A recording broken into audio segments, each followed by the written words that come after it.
Students, welcome to trice with biology. और पिछले video में हमने पढ़ा था सेल साइकिल और माइटोसिस। इस वीडियो में हम पढ़ेंगे मियोसिस।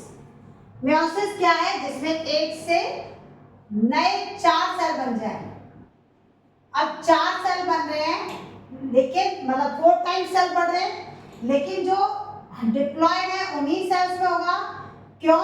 क्योंकि यहाँ पर नंबर ऑफ क्रोमोसोम हाफ हो जाएंगे, मतलब 1 to 4 सेल्स बनेंगे। 1 से 4 सेल बने, but chromosome number become reduced. जो क्रोमोसोम नंबर है वो क्या हो गए? हाफ हो गए। हाफ हो गए, आधे हो गए, तो इसलिए हम इसको क्या बोलते हैं? Reductional division. और इस रिडक्शनल डिवीजन में देखो बेटा, ये पूरा चैप्टर 2 ही वीडियो में कवर हो जाएगा। जो रिडक्शनल डिवीजन है उसमें क्या है? हाफ हो गए। सेल तो बढ़े लेकिन नंबर ऑफ क्रोमोसोम हाफ हो गए। तो ऐसा कौन सा बॉडी का सेल है, ऐसी कौन सी बॉडी में ऐसी जगह है जहां पर किसी भी ऑर्गेनिज्म में, किसी भी लिविंग में भाई कोई ऐसा होगा ऑर्गेनिज्म नंबर ऑफ सेल भी बढ़ जाए और क्रोमोसोम आधे हो जाए? ऐसे तो बॉडी में गड़बड़ हो जाएगी। सपोज करो बाल में हो रहा है, एक बाल क्रोमोसोम 46 है, दूसरे में 23, आधे बाल में, तो ऐसे पॉसिबल नहीं। वहां तो क्या होगी? माइटोसिस। या मैंने अभी आपको जो पिछले वीडियो में बताया भी है कि जब इंजरी हो जाती है, जब चोट लग जाती है, तो वो चोट जो हील करते हैं सेल्स, वो क्या है? माइटोसिस से करते हैं। तो ऐसी कौन सी जगह है बॉडी की, ऐसे कौन सी चीज है बॉडी की, कौन से सेल्स है बॉडी के जहां पर मियोसिस है? और उन सेल्स को हम बोलते हैं गैमेट फॉर्मेशन या जार्म सेल। ये सेल ऐसे हैं जहां पर रिडक्शनल डिवीजन मियोसिस होती है। क्यों होती है? पहले यही थोड़ा सा इंट्रोडक्शन कर ले। 2n है, ये देखो ओवम है, यह स्पर्म की बात करते हैं। ये हर लिविंग की बात है बेटा। मैंने कई 11वीं वीडियोस में भी आपको बताया है कि gametes of all livings become with half number of chromosome. जितने भी गैमेट्स हैं दुनिया में, चाहे वो प्लांट्स हैं, एनिमल्स हैं, माइक्रोब्स, कोई भी हो जो सेक्सुअल रिप्रोडक्शन कर रहा है, जिसमें गैमेट प्रोड्यूस हो रहे हैं, gametes are always haploid. Haploid है, आधे हैं उसमें नंबर ऑफ क्रोमोसोम। और जो जाइगोट है वो डिप्लॉइड है। अब यहां है 46 नंबर ऑफ क्रोमोसोम। हम अपनी बात करें, स्पर्म में भी कितने? 46 नंबर ऑफ क्रोमोसोम। यहां पर अगर यही 46 के 46 प्रोजेनी में चले जाए तो कितने हो जाएंगे? 92। समझ रहे हो? हर जनरेशन में डबल करते जाए क्रोमोसोम, तो कितना कॉम्प्लिकेटेड बॉडी हो जाएगी और क्या ही बन के आएगा पता नहीं। क्योंकि नंबर ऑफ क्रोमोसोम घटना भी बीमारी है और बढ़ना भी बीमारी है, सिंड्रोम है ना। तो इस प्रोजेनी में क्रोमोसोम नंबर को बनाए रखने के लिए ये डिवीजन बहुत जरूरी है। क्यों? क्योंकि ये क्या करती है, जब ओवम बनता है तो इस 46 के ओवम में सिर्फ 23 क्रोमोसोम आते, और जब इससे जाइगोट बनेगा तो क्या हो जाएंगे? 46। अब इसमें भी आपने ना एक बहुत अच्छा एग्जांपल पढ़ा होगा। ये हम जब XX फीमेल छोटी क्लासों से ही पढ़ाते हैं इसको, XX फीमेल, XX में XY मेल। तो ये क्या कर रहा है? हाफ जा रहे हैं ना इसमें ये करते थे हम कि एक X आ गया। बिल्कुल बिल्कुल बेसिक एग्जांपल है। ये करते थे, ये दोनों जुड़ गए तो फीमेल बन गई, ये दोनों जुड़ गए तो मेल बन गई। अब अगर ये सोचो कि ये अगर ना अलग होते तो यहाँ क्या होता? इसके 2 और इसके 2 4 हो जाते, इसके 2 क्रोमोसोम। और यहाँ हमने 2 ये 2 X 2 एक XY। तो ये क्या है? ये बने जो ये गैमेट्स है। तो एक चीज बिल्कुल क्लियर है, गैमेट कहाँ बनते हैं? गैमेट कौन से डिवीजन से डेवलप होते हैं? मियोसिस से होते हैं। और जो गैमेट बनते हैं वो मियोसिस का रिजल्ट है। अब देखो एक वर्ड यूज करते हैं, जहां मियोसिस होते हैं उन सेल्स को बोलते हैं मियोसाइट। ये क्वेश्चन आता है, मियोसाइट और गैमेट में क्या डिफरेंस, तो मतलब मदर सेल और मियोसाइट, मदर सेल भी डिवाइड होगा, वो बनाएगा मियोसिस से, और मियोसाइट में तो होती मियोसिस है, तो मियोसाइट भी डिप्लॉयड होते हैं और मदर सेल भी डिप्लॉयड होते हैं, मदर सेल गैमेट्स बनाते हैं। तो यहाँ अब हम पढ़ेंगे मियोसिस। जो मियोसिस है उसको बेटा दो फेजेस में पढ़ना है हमने। दो फेजेस कौन कौन से? मियोसिस फर्स्ट और दूसरा है मियोसिस सेकंड। इसके एक एक स्टेप को ध्यान से देखना। जिसको ये साइकिल समझ आ गया वो हमेशा याद रखेगा, 11th में नहीं 12th में इससे रिलेटेड क्वेश्चंस बहुत हैं। तो मियोसिस को एक एक स्टेप को ध्यान से समझना। यहां देखना, सबसे पहले हम क्या बनाते थे? माइटोसिस में क्या बनाया था? इंटरफेस। यहां भी इंटरफेस बना दो, ये इंटरफेस बना दिया। ये न्यूक्लियर मेम्ब्रेन, उसके बाहर ये सेल मेम्ब्रेन, उसके अंदर क्रोमैटिन फाइबर, यहां पर थ्रेड होता है इसलिए इसको क्या बोलते हैं? Chromatin fibre. ये सेंट्रोसोम के अंदर हो गए सेंट्रियोल्स, और इस स्टेज को नाम दे दिया इंटरफेस। अब यहां से प्रोफेज फर्स्ट स्टार्ट होगा, और सबसे आसान तरीका है प्रोफेज फर्स्ट के 5 स्टेप बनाने हैं, इसलिए 5 सर्किल खींच लो पहले और फिर उसमें एक एक बनाते जाओ। तो ये बना दिए 5, और यहां पर ऐसे करके यहां मैंने लिख दिया प्रोफेज फर्स्ट। इसका फर्स्ट फेज है जाइगोटी, सॉरी लैक्टोटीन। फर्स्ट स्टेज है लैक्टोटीन, सेकंड है जाइगोटीन, थर्ड है पैकाइटिन या पेचाइटिन, फोर्थ है डिप्लोटीन, और फिफ्थ स्टेज है डायकाइनेसिस। ये पांचों स्टेज इसी एक प्रोफेज की। अब जो लाली जरा पानी दे दे, अगर इसकी सीक्वेंस याद करनी है तो इस तरह से कर सकते। L4 लैक्टोटीन, Z4 ज़ाइगोटीन, P4 पैचाइटिन, डिप्लोटीन और डायकाइनेसिस। लाली जरा पानी दे दे, ये सिंपल लैंग्वेज में सीक्वेंस याद करने के लिए वर्ड है। यहाँ एरो जरूर लगाना है क्योंकि हमें नहीं पता, आप नहीं लगाओगे तो एग्जामिनर काट देगा। उससे क्या पता कि आपकी साइकिल ऐसे चल रही है, ऐसे चल रही है, तो एरो जरूर पुट करना। अब हमें ये पता है कि प्रोफेज में जो क्रोमोसोम है वो अपीयर होना शुरू होते हैं। स्टेज को करने से पहले एक चीज देखो बेटा, हमने ये पढ़ा है कि हमारी बॉडी में 46 नंबर ऑफ क्रोमोसोम है, मतलब 23 पेयर। ये जो पेयर है, एक पेयर हो गया, ये 2 पेयर हो गए, ऐसे कर करके सारे पेयर होते हैं। हम इन्हीं 2 क्रोमोसोम के पेयर को लेकर समझेंगे। ये एक दूसरे के, एक क्रोमोसोम के पेयर में 2 क्रोमोसोम है, एक पेयर में 2 है ना, तो ये एक पेयर में जो 2 है ना, ये दोनों को हम बोलते हैं होमोलोगस। कौन से क्रोमोसोम है? होमोलोगस। लेकिन ये पहले वाले का या दूसरे वाले से मैच करे, या तीसरे वाले का तीसरे से करे, मतलब अलग अलग पेयर वालों को देखें तो ये होते हैं नॉन होमोलोगस। अब हम ये जहां पढ़ेंगे ना वहां इस वर्ड का यूज करेंगे, लेकिन हमने एक स्टेज दिखाने है, अभी आपको समझ आएगी। तो हम इस होमोलोगस के क्रोमोसोम को ही 2 तरह से दिखा रहे हैं। ये है होमोलोगस, लेकिन एक क्या कर दिया, एक को हमने डार्क कर दिया और एक को लाइट रखा। क्यों? क्योंकि हमें यहाँ रिकॉम्बिनेशन दिखाना पड़ेगा। अगर आप एक जैसे बनाओगे तो वो पॉसिबल नहीं होता है, या फिर कई बच्चे जो है ब्लैक पेन से ब्लू पेन से बना दिया, वो समझ नहीं आता।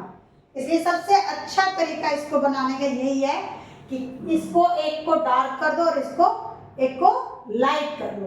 अब यहाँ देखो बेटा, ये होमोलोगस क्रोमोसोम के बीच में ही होना है। एक चीज याद रखो, एक पेयर के क्रोमोसोम, तो वहां हमने 4 क्रोमोसोम रखे थे, यहाँ भी हम 4।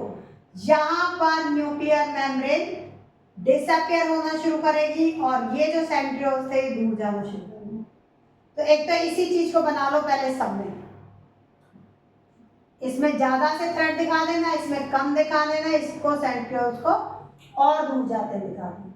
यहाँ सेंट्रियोल और दूर गया और ये जो न्यूक्लियर मेम्ब्रेन है कहीं गई रही। इसमें बिल्कुल यहाँ पर दिखा देना और इसमें भी एक आधा स्पॉट दिखा देना न्यूक्लियर मेम्ब्रेन का, और इसमें थोड़ा सा तिरछापन दिखा के इसमें चाहो तो न्यूक्लियर मेम्ब्रेन का एक आधा स्टेप दिखा दो, अदरवाइज जरूरत नहीं है।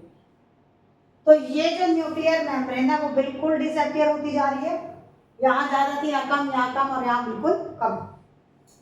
सेंट्रियोल एक दूसरे से दूर जा रहे हैं अपोजिट पोल पे आने के लिए, तो क्रोमोसोम क्या करते हैं, इस डिप्लोस्टीन स्टेज पर पतले पतले से दिखा देना और इनको जो मतलब अपियर हो रहा है क्रोमोसोम, क्रोमैटिन फाइबर से सिर्फ क्रोमोसोम बने हैं।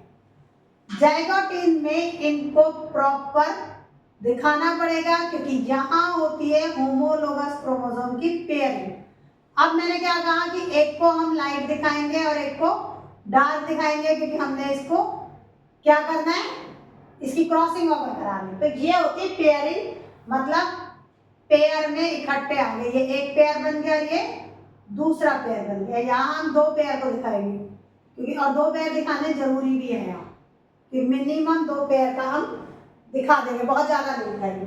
तो इस पेयर को यहाँ आप समझना, क्योंकि बहुत क्वेश्चन बच्चों के ये आप पूछते हैं कि मैम ये कई बार यहाँ यूज होंगे और एक ही चीज के लिए यूज होंगे।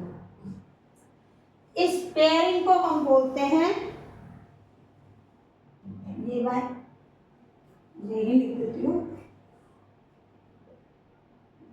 बाइवेलेंट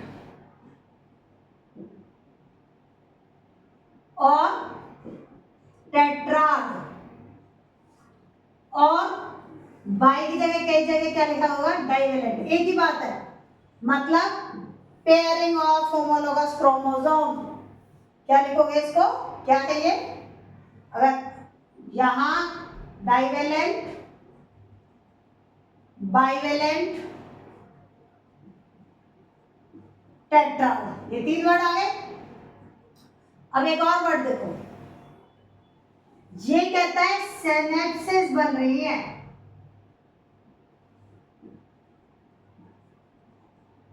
सिनेप्सिस मतलब पेयरिंग होना इसी को, और इस कॉम्प्लेक्स फॉर्मेशन जहां पेयरिंग हो चुकी है उसी को बोलते हैं सिनेप्टोनिमल कॉम्प्लेक्स।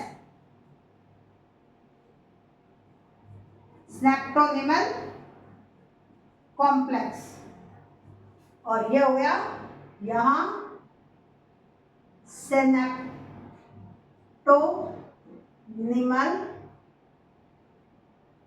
कॉम्प्लेक्स।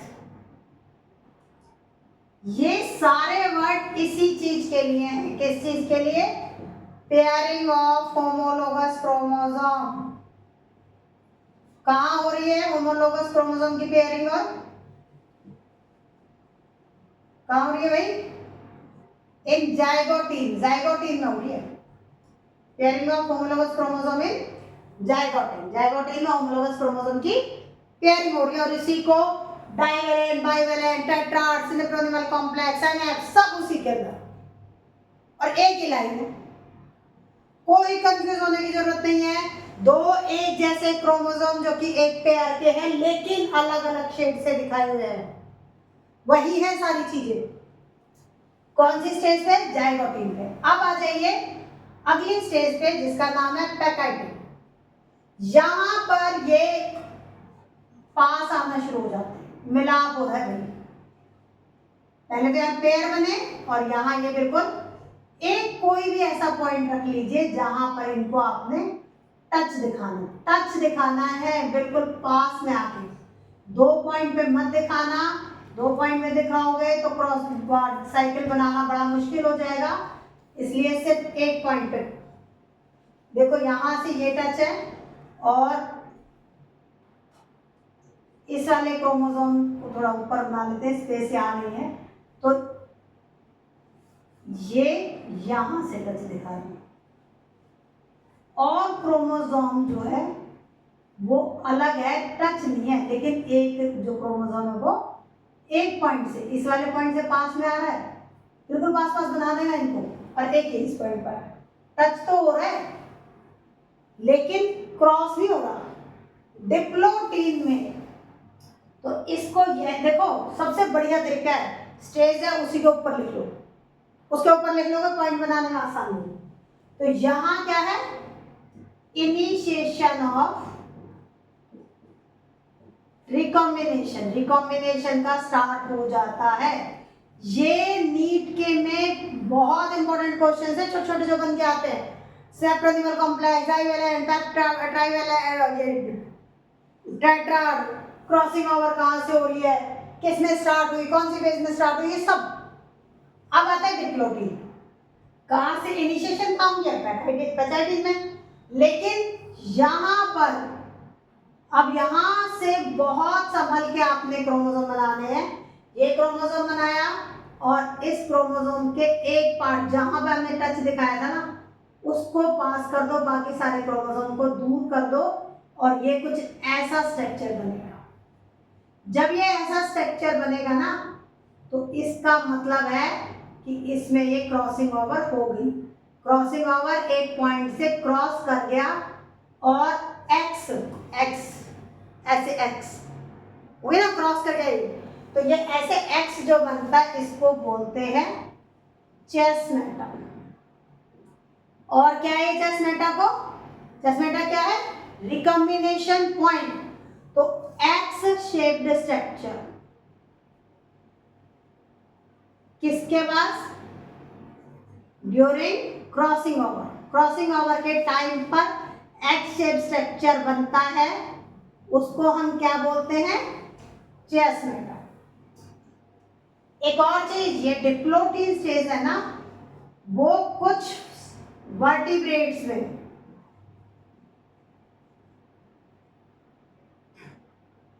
के oocytes में, बल्कि in oocytes of some vertebrates it lasts about few months to few years, कुछ मंथ से लेके कुछ ईयर तक, कई कई साल भी लग जाते हैं। मतलब जो उगोनिया से oocyte बनता है ना, जब फीमेल में उगोनिया बना, oocyte बने, ओवम बनने से पहले, ओवम तो बाद में बनेगा, मियोसिस हो जाएगी जब पूरी, उससे पहले इस स्टेज पे रुक जाता है डॉर्मेंट, कई कई साल तक भी ऐसे पड़ा रहेगा। तो डिप्लोटीन वहाँ बहुत स्लो प्रोसेस में चलती है। तो इसीलिए इसे ये लिखा है कि oocytes of some vertebrates last about for few months or for few years, कई कई मंथ और कई कई साल तक। ये आप नोट कर सकते हैं, ये बहुत क्वेश्चन पूछा जाता है कि वर्टिब्रेट्स में, कुछ वर्टिब्रेट्स में होता है, ये सब में नहीं होता। अब आइए डायकाइनेसिस पे। डायकाइनेसिस कहता है कि जब ये ऐसे क्रॉस करे थे तो इसका वाला सेगमेंट इसमें आ गया और इसका वाला इसमें आ गया, तो ये क्या हुआ, ये कुछ ऐसा स्ट्रक्चर क्रोमोसोम बने कि ये क्रोमोसोम, इसलिए हमने ये डार्क दिखाए थे कि इसमें ये डार्क हो गया और ये वाला इसका लाइट है। यहाँ बहुत ध्यान से बनाना बेटा, मियोसिस एक ऐसी स्टेज है जहां अगर एक भी स्टेप पे गड़बड़ करी तो उसके बाद वाले स्टेप चेक ही नहीं करता एग्जामिनर, वहीं से कांटा लगा देगा, चाहे आपने पीछे कितने ही सही बना रखे हो। देख लो ध्यान से, इसे ध्यान से अगर आप देखो, जूम करके देखोगे तो ये वाला पॉइंट जो है यहाँ, इसका सेगमेंट इसमें चला गया, जो डार्क था उसमें लाइट वाला पोर्शन आ गया यहाँ, और जो लाइट है उसमें डार्क वाला पोर्शन, उसका सेगमेंट उसमें चला गया, उसका इसमें चला गया। और ये बनाने हैं ऐसे कैसे। इसके बाद आता है प्रोफेज के बाद कौन सी स्टेज आई थी, माइटोसिस में मेटाफेज। अब मेटाफेज बना दो। जब मेटाफेज बनाओगे तो मेटाफेज में सेम स्टेजेस है। मेटाफेज पर यहाँ क्या लिखेंगे हम, हर किसी बीच में फर्स्ट लिखेंगे क्योंकि हम मियोसिस फर्स्ट पढ़ रहे हैं। मेटाफेज फर्स्ट में इक्वेटोरियल प्लेट बनी, इन्होंने एस्टर बॉडीज बनाई और स्पिंडल फाइबर्स बनाए, और ये क्रोमोसोम जो है कौन से, ये चारों क्रोमोसोम जो रिकॉम्बिनेशन क्रॉसिंग ओवर एक ही चीज है इसके बाद बने। और इसमें क्या हुआ था, इसका सेगमेंट डार्क वाले के पास लाइट वाला सेगमेंट आया और लाइट वाले के पास डार्क वाला सेगमेंट आया, तो ये बन गए कुछ इस तरह से। और ये सारे सारे कहाँ प्लेस्ड हो गए? इक्वेटोरियल प्लेन पे। अब यहां बात, अब नेक्स्ट स्टेज है एनाफेज फर्स्ट। एनाफेज फर्स्ट और माइटोसिस की एनाफेज में डिफरेंस क्या है? इसमें क्या बताया था? यो खींचेंगे और पूछेंगे, लेकिन नहीं, यहां टूटेंगे नहीं, जितने भी होंगे उसका हाफ, नंबर्स का हाफ। 4 है तो 2, 8 है तो 4, मतलब जितने भी क्रोमोसोम इसमें प्रेजेंट है उसके हाफ पूरे पूरे क्रोमोसोम अपोजिट पोल में चले जाएंगे। जैसे मैंने ये वाले 2 यहाँ दिखाए हैं, तो ये 2 ऐसे सेगमेंट जहां एक्सचेंज दिखाया है वही एक्सचेंज दिखाना है, कहीं और मत ले जाना कि इस वाले पॉइंट में तो यहाँ एक्सचेंज हो रहा है, दूसरे वाले पॉइंट में कहीं और एक्सचेंज दिखा दो। तो इस एक्सचेंज का ध्यान रखना, हमने इस वाले सेगमेंट में एक्सचेंज दिखाया है तो इसी पे एक्सचेंज है, दूसरे वाले पे दिखाते तो दूसरे। एक्सचेंज का बहुत ध्यान रखना है, जहां भूल गए वही नंबर कट गए। ऐसे ही नीचे वाले बना दो ये, पर यहाँ क्या आधे आधे टूटे नहीं है सेंट्रोमियर से, क्या हुए हैं? पूरे पूरे 2 चले, रिडक्शनल डिवीजन हो गई। माइटोसिस ने क्या कर दिया, ये एनाफेज ने क्या कर दिया? 4 के 2 कर दिए, अपोजिट पोल पे क्या गए? 2 क्रोमोसोम गए ना। अब आ जाती है बारी किसकी? टीलोफेज की। अब जो टीलोफेज है, इस टीलोफेज में क्या होता है? ऐसे ये ऐसे सेल डिवाइड करना शुरू किया और ये हो गया टीलोफेज। क्या फर्स्ट? इसमें क्या होगा? न्यूक्लियर मेम्ब्रेन बननी शुरू हो जाती है, वही स्टेप है। और ये इसमें 2 क्रोमोसोम है और ऊपर वाले में भी कितने आ गए? 2 क्रोमोसोम आ जाएंगे। तो ये 2 क्रोमोसोम आए, ऊपर शुरुआत में कितने थे? 4 क्रोमोसोम थे, लेकिन यहां कितने आए? यहां आए हमारे पास 2 क्रोमोसोम। तो ये जो 2 क्रोमोसोम इसमें लगे हैं, ये क्या है? Reductional division. इसलिए मियोसिस फर्स्ट में ही रिडक्शन होगी। यहां तक कंप्लीट हो जाती है मियोसिस फर्स्ट, जो ये ऊपर हेडिंग डालेंगे। इसके बाद यहां से स्टार्ट करते हैं हम मियोसिस सेकंड। मियोसिस सेकंड में जैसे ये बने टीलोफेज के बाद ये आ गए,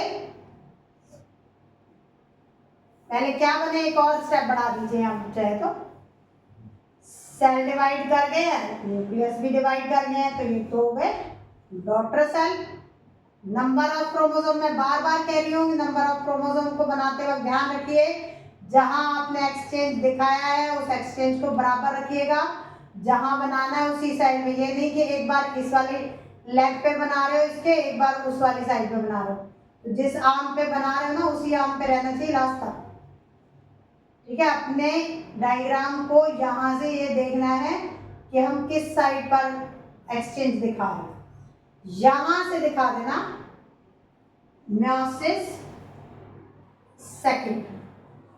ये इतना है मियोसिस फर्स्ट और आगे आ गया मियोसिस सेकंड। अब यहां ये क्या होता है?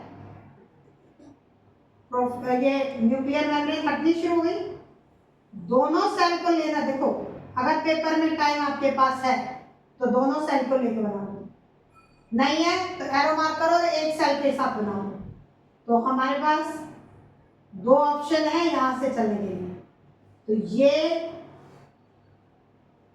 आ गया प्रोफेज फर्स्ट। स्टेज वही बननी है, कुछ बस एक डिफरेंस आया था, वो भी किस में आया था?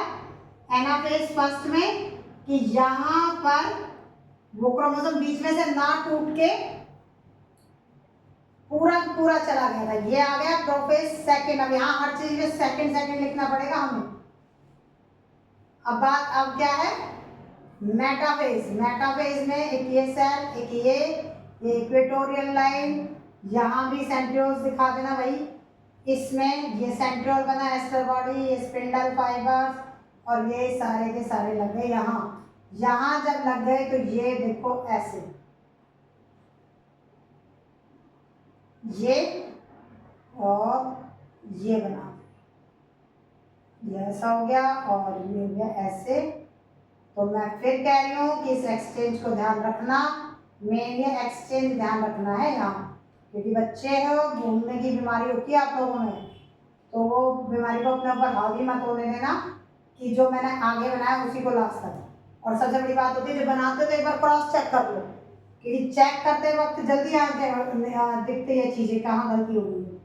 ये हो गया मेटाफेज सेकेंड, और मेटाफेज सेकेंड के बाद एक फर्स्ट सेकेंड जरूर लिखना, एनाफेज सेकेंड आना, ये बिल्कुल उसकी तरह बनेगा जो हमने माइटोसिस बनाई थी। इसमें जाएंगे ये क्रोमोसोम। अब इसमें भी ध्यान रखना, अगर आप ये टूटता ऊपर दिखा रहे हैं तो इसमें सेगमेंट का चेंज था, ये सेगमेंट का चेंज दिखाओगे, इसमें नहीं है तो इसमें नहीं दिखाओगे, अपोजिट पोल पे आ गए। ये क्या है, एनाफेज सेकेंड। यहां भी ऐसे ही,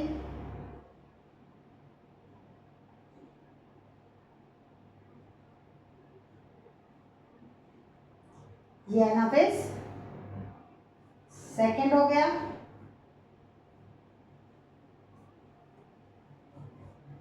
और ये टीलोफेज में भाई, ये देखो एनाफेज सेकेंड और माइटोसिस वो सेम है, तो एनाफेज फर्स्ट और एनाफेज में डिफरेंस, सेकेंड में भी डिफरेंस पूछ सकते हैं, या फिर एनाफेज फर्स्ट और माइटोसिस के एनाफेज कंफ्यूज करेगा, है यही दोनों।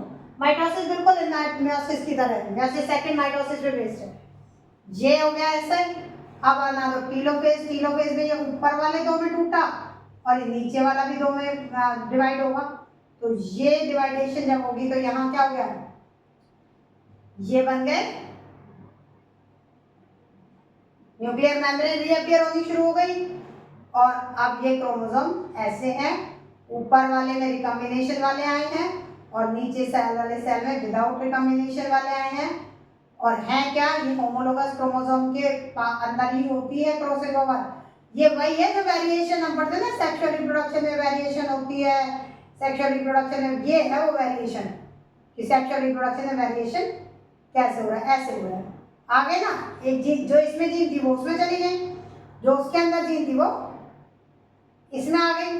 तो यहाँ तो हमने एक ही साइड पे दिखाया, हो सकता है 2 या 3 साइड पे भी क्रॉस कर जाए, क्योंकि वहाँ हमें थोड़ी दिखाना है, हम तो अपने कॉम्प्लिकेशन को बचाने के लिए हमने एक साइड पे दिखाया कि अच्छा है, आसान बनेगा और जल्दी बनेगा। ये हो गया टीलोफेज फर्स्ट, ओ सॉरी सेकेंड, और इसके बाद 2 इससे बन जाएंगे और 2 इससे बन जाएंगे, ये 4 सेल बन गए। और यहाँ हो गया ये इसका न्यूक्लियर मेम्ब्रेन, ये इसका न्यूक्लियर मेम्ब्रेन, ये इसका और ये इसका न्यूक्लियर मेम्ब्रेन। यहाँ हमने बनाया इसको ऐसे, ये रिकॉम्बिनेशन वाले दिखा दिए दोनों, ऊपर वाले यहाँ साइड वाले, ये भी रिकॉम्बिनेशन वाला दिखा दिया, और ये नॉर्मल से दिखा।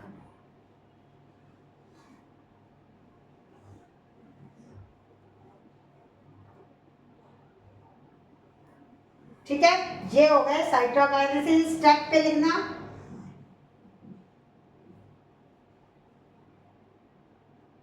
और ये हो गए 4 डॉटर सेल्स। बेटा ये हमने ना पिछले वीडियो में माइटोसिस पढ़ी, वो भी क्या है plant cell, sorry animal cell में पढ़ी, ये भी एनिमल सेल में पढ़ ली हमने।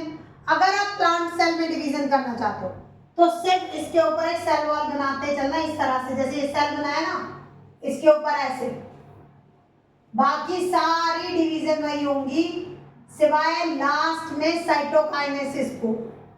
अब ये स्टेजेस जो है ये क्या है, मियोसिस की स्टेजेस है।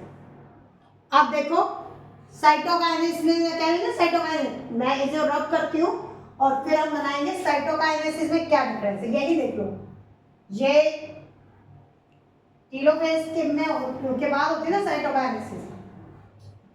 अगर ये प्लांट सेल ना होके क्या है, एनिमल सेल है, तो यहां हम सीधा एक क्वेश्चन आता है, what is the difference between cytokinesis of plant and animal cell. तो यहां हमने दो सेल बनाने हैं, साइटोकाइनेसिस इन एनिमल सेल जो हमने पढ़ी है अभी, प्लांट सेल। एनिमल सेल में क्या हुआ था, ऐसे सेल कट रहा था, ये फरोज है, फरो बोलते हैं। The cell divide by furrows from outside to inside, बाहर से अंदर की साइड डिवाइड होगा, ऐसे अंदर कट गया, एक से दो सेल बन गए। यहां ऐसे होता है सेल, मैंने अभी बताया आपको कि बस ये बना देना बाहर, बाकी ये तो ऐसे बने थे। तो ये जो बनने थे कौन, ये मेम्ब्रेन है इसकी, मेम्ब्रेन में यहाँ ना बीच में से सेल प्लेट बनती है, क्या बोलते हैं इसको, सेल प्लेट। ये बीच में से बनेगी और फिर इसको धीरे धीरे बाहर की साइड बढ़ती है। मतलब एनिमल सेल बाहर से अंदर की साइड डिवाइड होता है, प्लांट सेल अंदर से बाहर की साइड। प्लांट सेल को डिवाइड साइटोकाइनेसिस करने वाली सेल प्लेट होती है, एनिमल सेल को काटने वाली फरोज होती है। ये है इनमें डिफरेंस साइटोकाइनेसिस में। अब है सिग्निफिकेंस। वाई है सिग्निफिकेंस कि गैमेट फॉर्मेशन में, जर्म फॉर्मेशन, जर्म सेल की फॉर्मेशन में हेल्प करता है, जर्म सेल्स में होती है। तो सिग्निफिकेंस ऑफ मियोसिस क्या है, देखिए, सिग्निफिकेंस ऑफ मियोसिस पहला तो आ गया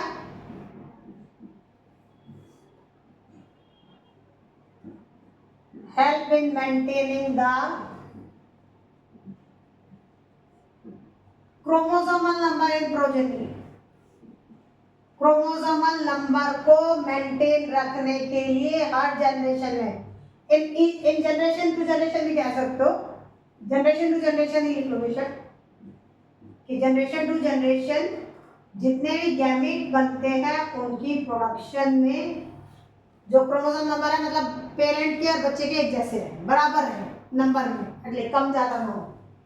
दूसरा, help in formation of gametes, और तीसरा क्या हुआ, help to reduce the number of chromosome but increase the number of chromosome.